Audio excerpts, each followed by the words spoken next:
Now, I want to get busy on the first couple of subjects for today. Everybody that's okay, say I'm okay. Here's the first subject that I've found so interesting I want to share with you. Then I want to talk about personal development, the subject that I started listening to age 25 that revolutionized my whole life, from my mentor, Mr. Earl Schoaf. Here's an interesting subject. Just jot it down now. It's called Enlightened Self-Interest.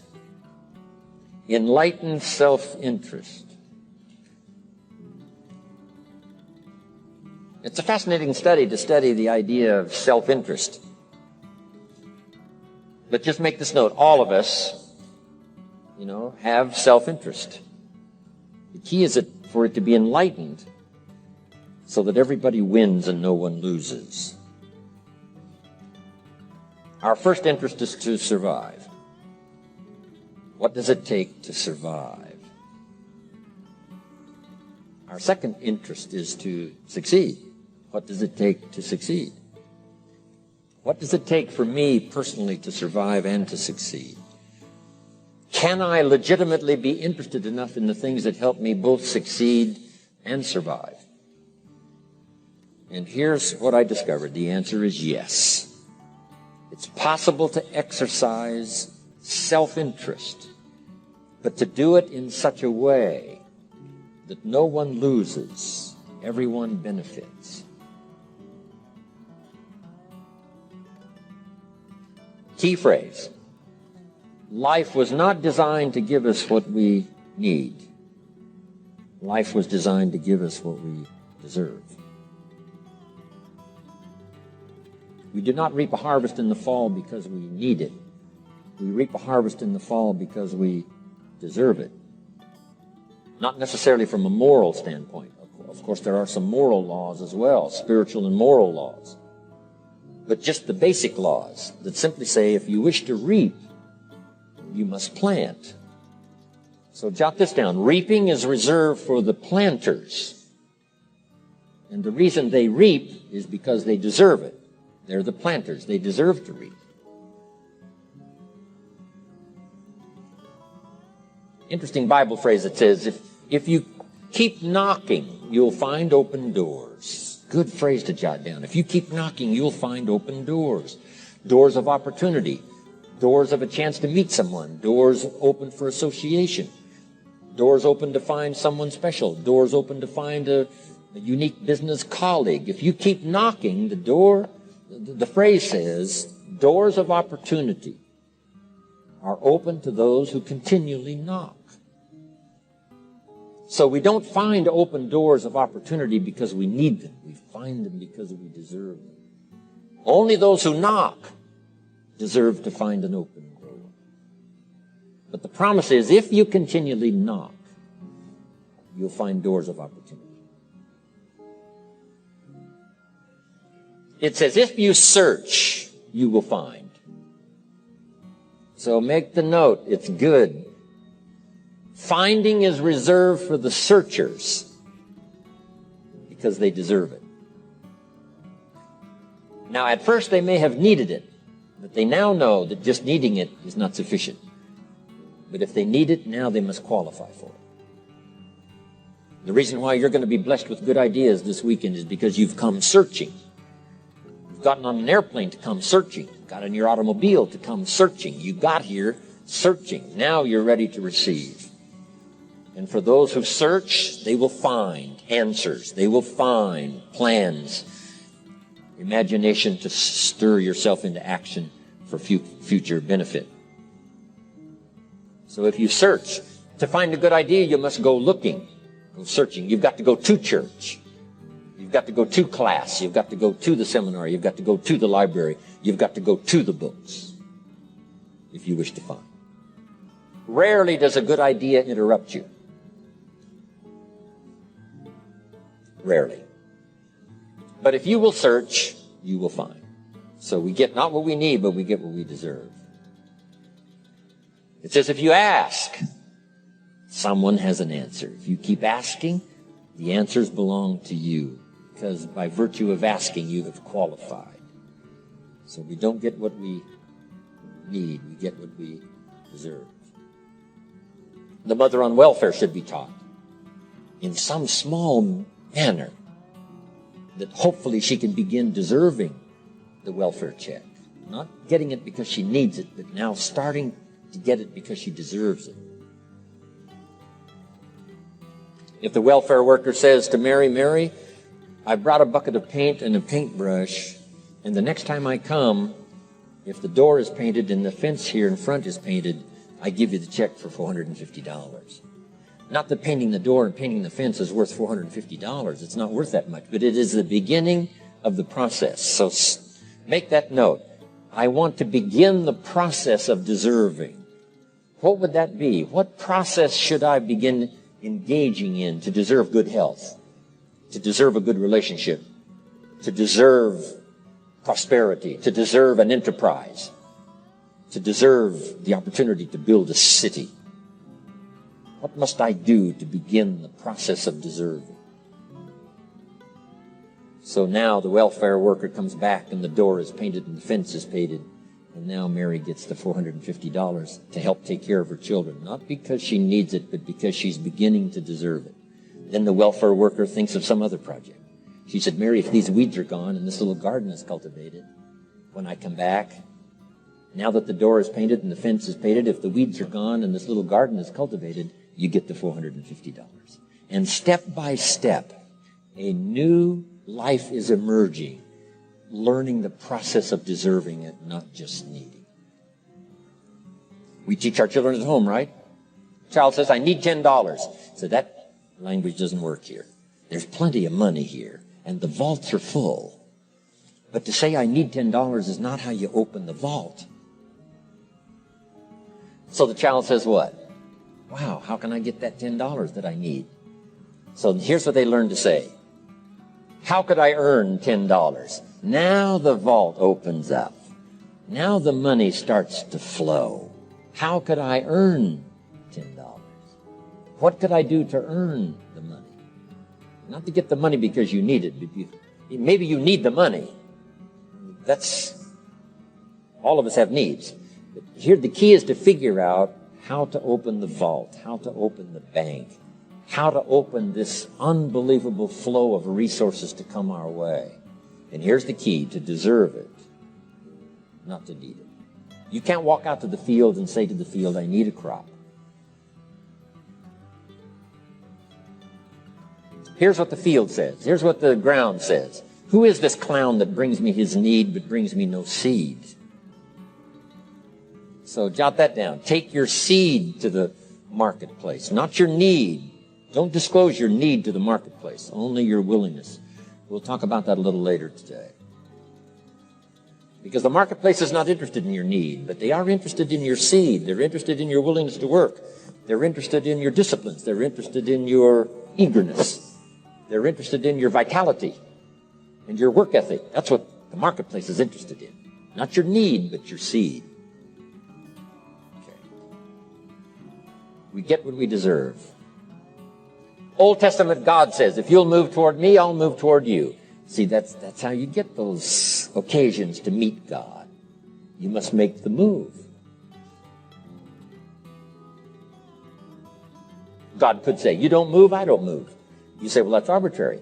Well, when you're God, you can make it that way.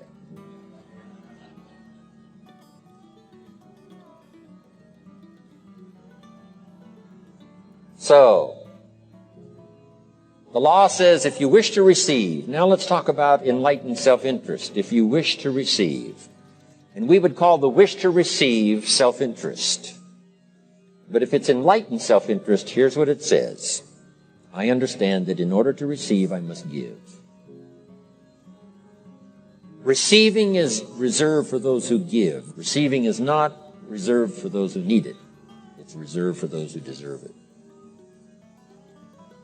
We deserve the receiving by giving.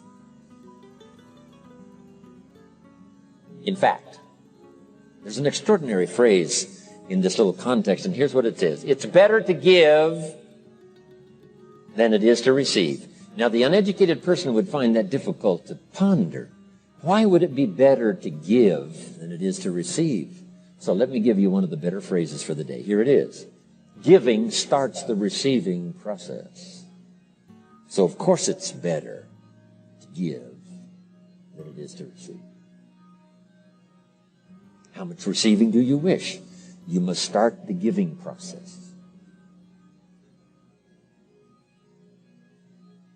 For me to receive my additional fortunes for the future, not necessarily for the money, because I don't need the money. I take the money, but I don't need the money. But here's what I do need. For someone to say, a year from now, 5 years from now, Mr. Rohn, that seminar helped to change my life. And for whatever reason, I was brought here to this place for this time. And later someone says that. See, to receive that kind of thanks, it's unbelievable. Here's what you cannot buy. That kind of thanks. You can't buy it with money. You have to earn it.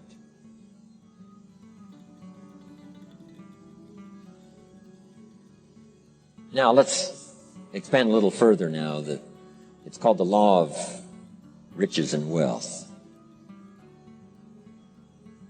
In our own self-interest, if we wish to be rich and wealthy and prosperous and healthy and all the valuable things we can think of for the human experience, how could we get there? It's understanding the law of enlightened self-interest and the law of deserving.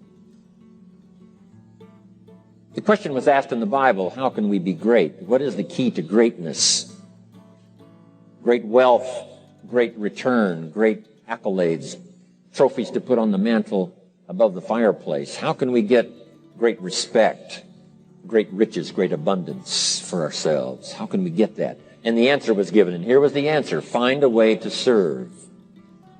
Find a way to serve the many. So I paraphrase it to read this. Service to many leads to greatness. Service to many leads to greatness. Someone says, well, about the best I can do is take care of myself. That's okay. Self-care, has its own reward, but it's very limited. Somebody says, I can't be worried about other people's problems. I got enough problems of my own. That's okay. Self-defense is okay. Self-preservation is okay, but it has a very limited reward. If you wish to change that into abundance, prosperity, and uniqueness, then here's what you must do. Help solve other people's problems. Help find answers for someone else, not just for yourself, but for someone else. And in that kind of service, you now begin the process of greatness.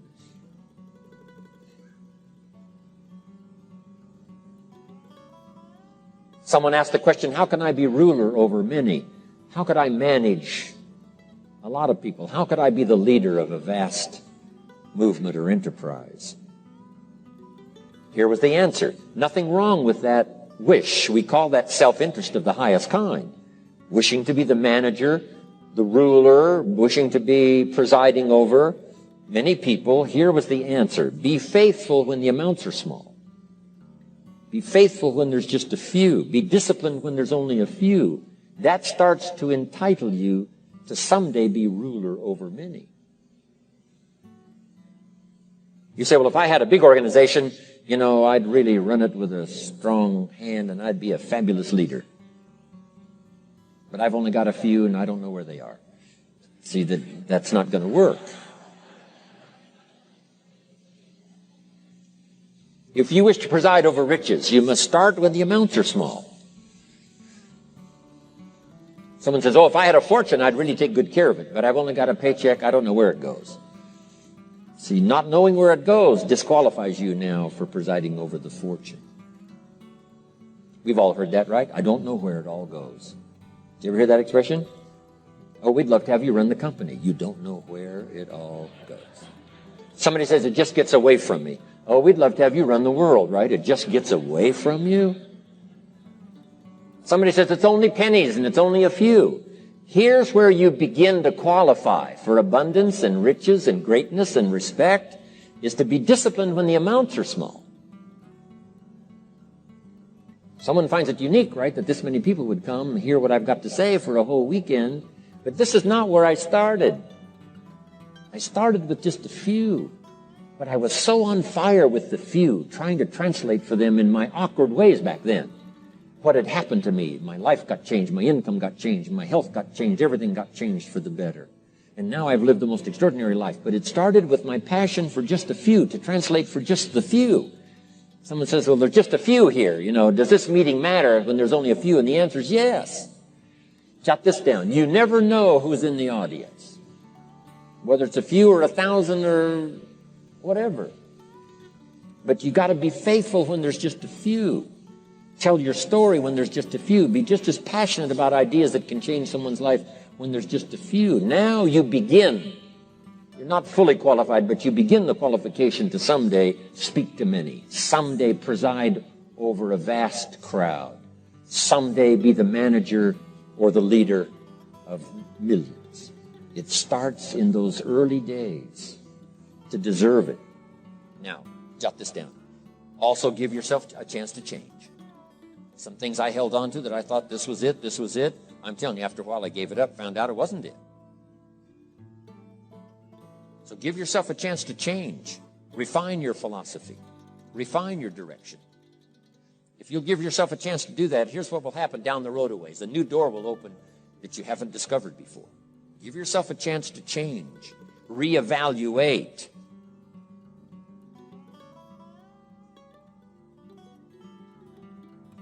Okay. So let your library be a testimonial of your dedicated interest in accelerated personal development, that you will read whatever you have to read, you will hear whatever you must hear, and you will watch and see whatever you must see in order to make your life refined and worthwhile and achieve all of your purposes. That's what I want this stopping station to be these 3 days. Just to come here and sit for a while and listen and ponder and take notes and work hard and see if you can't absorb, get all that you possibly can here so that it will start to refine your life even before you get on an airplane and fly back to wherever you came from, before you get in your car and drive away. What we share with you here, with all the rest that you've learned, this will be a catalyst to start a process even before you get home that'll start working for you. Some of you are going to set some goals. We're going to do the workshop tomorrow, designing the next 10 years. Hopefully you'll come up with some new promises, some new objectives, some new ideas. And by the time we're finished here, these 2-3 days, I'm telling you, you'll see yourself able to accomplish 2 times, 3 times, 5 times more than you ever thought was possible, which will make this cost of this seminar a small price to pay. And hopefully it'll make the time you spent here a small price to pay compared to making this an investment in your future, in what will flow in terms of money and income and return and reward and respect and dignity and accolades, trophies, all the stuff that can be yours. A marriage that lasts forever, a friendship that nourishes you forever, things that you'll find that you'll keep and treasure for a lifetime. Hopefully this is one of those weekends. It takes a lot of effort to learn. It takes a lot of effort to grow. It takes a lot of effort to decide and debate. But jot this down. It's all worth the price. Whatever stimulates you to think, whatever stimulates you to wonder, whatever stimulates you to react or even to debate, even if you hear something you say, well, that's not right. See, that's still valuable. It means you're awake. It means you're alert. It means you're alive. It means your mind is ready to take on something, whether it's agreeable or not agreeable. Something right, something wrong. Who cares what it is? We've got to listen to a variety of voices. And some are going to come from the left and some are going to come from the right. And some are going to come from mysterious sources. And some will try to entice you with all kinds of stuff. But that's okay. Just so you're alive and alert and awake, ready to process anything that comes your way. Take the best of it and make it beneficial for you, so that tomorrow you walk with a stronger step. Next month you see a clearer vision. And a month from now, the purpose for your life is multiplied by 2, 3, 5. That's what I want to create here. So, now, to hurry and get through, because we have so many subjects to cover, let's cover now some other things under personal development. Here's one that's important as you read and as you listen and as you study and as you grow and as you take notes and as you fill up your journal. Then try to work on the ideas to make yourself valuable in the marketplace. Here's something to remember under personal development, some things I had to learn. First, steps to success. First of all, you need good ideas. Just decide right now you're going to accelerate your plan for collecting good ideas. Ideas for your life, ideas for your health, ideas for your marriage, your relationships. Ideas that stimulate. One idea sometimes leads to the next. And the 4 or 5 ideas in the future that really thrust acceleration into your life, you couldn't have gotten unless you went through the first one and the second one and the third one. Next, you need good plans. We're going to talk about time management and game plans tomorrow. You need a good health plan. Traveling around the world, you can imagine the kind of health plan I have to have. If I didn't have a superb, extreme, got to underline the word extreme. If I didn't have a superb, extreme health plan, do you think I could travel all over the world? People look at my calendar and say, impossible. I'm the only one that can do it. Everyone else is too young.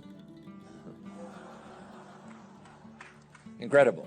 But I've got to be extremely healthy. I can't let up at all in terms of diet and nutrition, exercise, all that stuff in order to stay healthy. So a good health plan, a good family plan. Here's a good one, a good marriage plan. Some people just go along married with their fingers crossed. You've got to have a better plan. Some are whistling in the dark, hoping everything will work out. Not a good plan. You need a good plan for how to use the day. We'll talk about that tomorrow. Best kept secret of the rich. How to use your time. A good plan to meet the right people over the right amount of time to stimulate your life. You need a game plan for lifestyle. We'll talk about that later. So, to succeed, we need good ideas and good plans. Here's the next. We have to learn to handle the passing of time. Because all of this takes time to learn, to grow, to change. Getting through the seasons takes time. The spring has a certain amount of time. The summer has time. The harvest has time. The winter has time. Learning to handle the passing of time. Jot this down if you're involved in business. You've got to give your project time. You've got to give your people time. Give people a chance to learn, chance to grow, chance to change. One of the great requirements, especially in such an industrialized, busy, mad, dashing society, and that is to have people patience. First, we exercise it with our children and our family. Getting people to work together. Got to have patience, even with your family. If you're involved with independent people, it's a challenge. It's like herding cats, trying to get them to work together. Herding sheep is easy. They very quickly get going the same direction. But try herding cats. It's like your children. Different ages and different personalities and different opinions. To get the family all going the same direction, kind of working together to make things work, I'm telling you, it is a challenge. But if you'll have some patience, you can do it. Now, here's the big one, to have patience with yourself. Give yourself time to learn. Give yourself time to understand good ideas. Give yourself time to make changes and then grow into those changes. Give yourself time to refine your personality to fit the business, whatever business you're engaged in. In some you may have to speak up a little stronger, and some you may have to calm down just a little bit more.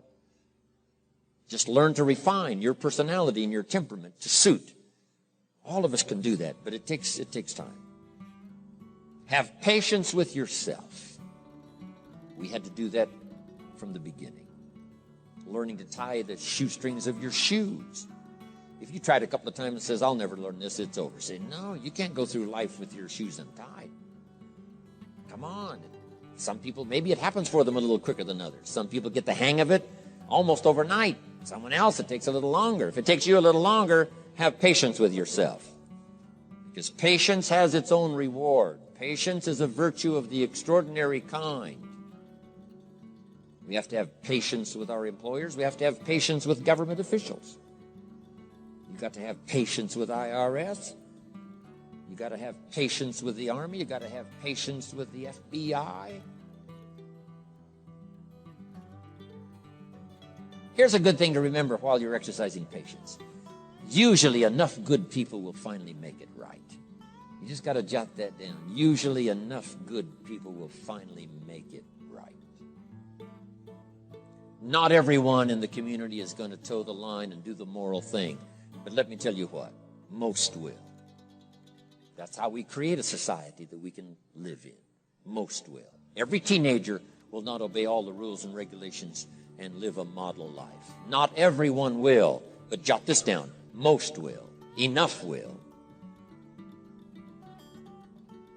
When the good Lord recruited 12, not every disciple,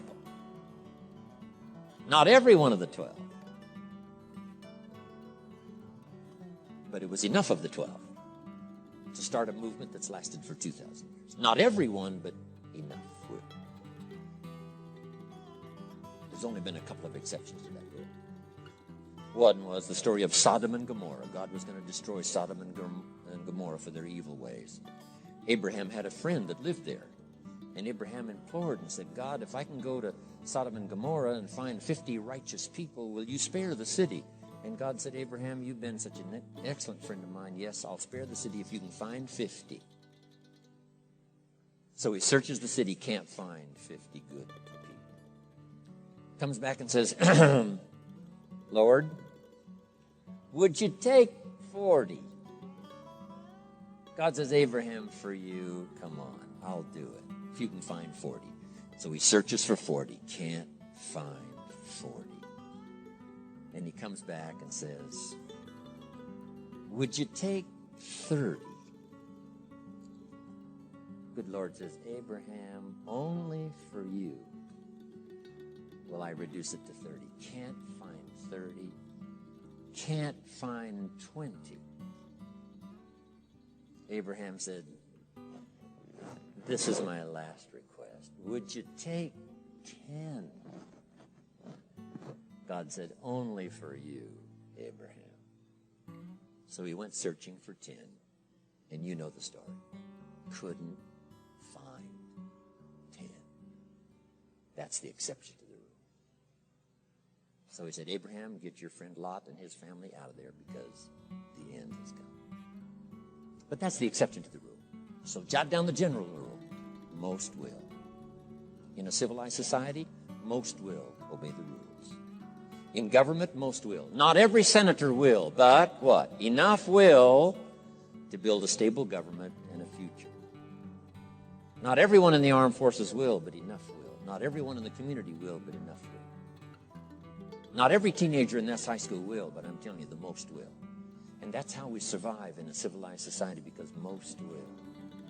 And that's a good feeling to know. Most will. Okay. So have patience. Next, under personal development, is learning to solve problems.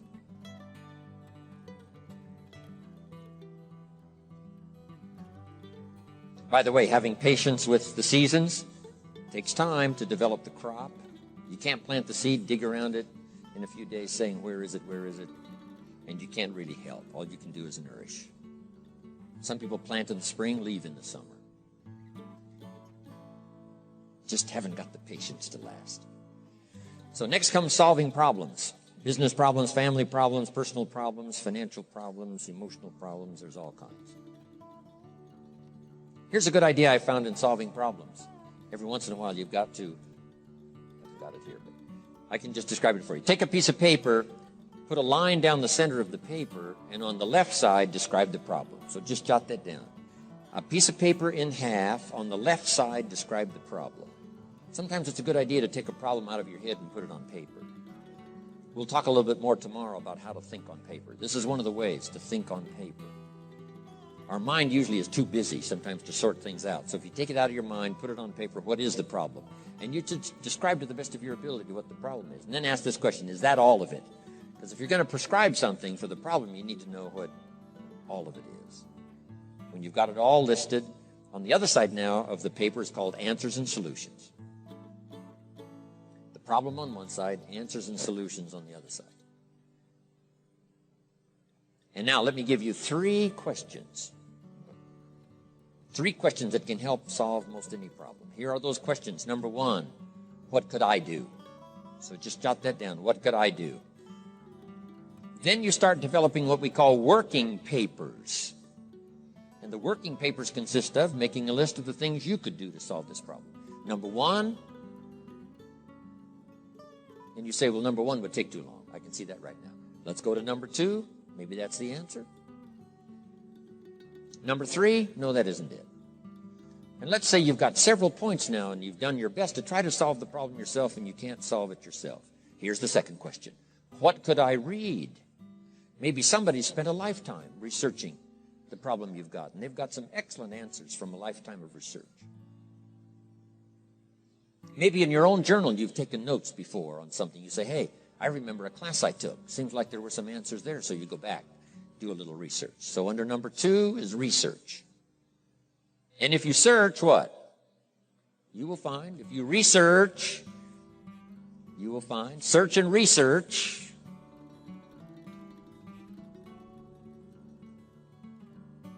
Now, research as soon as possible, because if the problem is severe, you don't want to wait till too late. My friend Kenny comes to me and says, we just lost a beautiful lady, fabulous lady. They got a divorce. She was really something. Then after his divorce, he comes to me and says, you know, it's over. But he says, you know, something strange. He said, I found a book in my own library that I think would have saved my marriage if I had read it before my divorce. And it was a book entitled How to Live with Another Person. He said, I should have read that book a long time ago. He finally read it, but it was a little late. It's like reading a book on nutrition after you've had a heart attack. Right? That's good. That is good. But gosh, it's so much better to read it before. Spare yourself the agony and the lost time and maybe the loss of your life. Now, if you tried to solve it yourself and you can't solve it and you've researched and it doesn't seem like you've got the answer, here's number three. The third question is, who could I ask?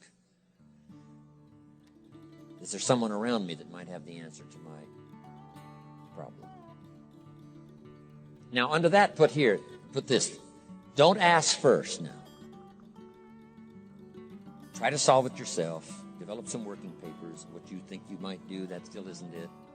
Here's some books I've read. This guy's crazy. This guy, no answers. Haven't got it. Now I ask. But if you now can show your working papers to who you ask, you can't believe how swift the answer will come. All of us have heard this, but let's remind ourselves one more time and put it in your notes. We all love to help people who, first of all, try to help themselves. Back to the philosophy of deserve. I've tried to work it out, haven't got the answer. Maybe you can help me. Somebody is very willing to help you if they know you've tried first to help yourself. It works that way with our children, right? My daughter Linda, before she got married, used to travel a lot. She comes to me and said, Daddy, I'm headed for Thailand. I said, wonderful. She said, I've saved up my money. I said, fantastic. She said, I've got $1,000. I said, wonderful. She said, the kids wanted to go here, wanted to go there. I didn't go. They wanted to buy this, wanted to buy that. I didn't buy. I got my money put aside, $1,000. I said, Linda, unbelievable. You must be my daughter. That's fantastic. Now she said, to make the trip, I only need a couple of thousand more. An easy 2,000, right? But she knew she couldn't get the whole three. But she knew that if she worked hard to the best of her ability and put that first 1,000 together, the next two was easy, right?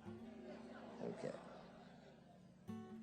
So, develop your working papers. Do your best to solve problems. Here's why you try to solve it on your own first. You need the mental and emotional muscle. You need the discipline. If you just quickly go to the answer, somebody that's got it, now you're not developing the muscle. You're not developing the discipline to solve your own problems, because there may come a day when there's no one else to ask.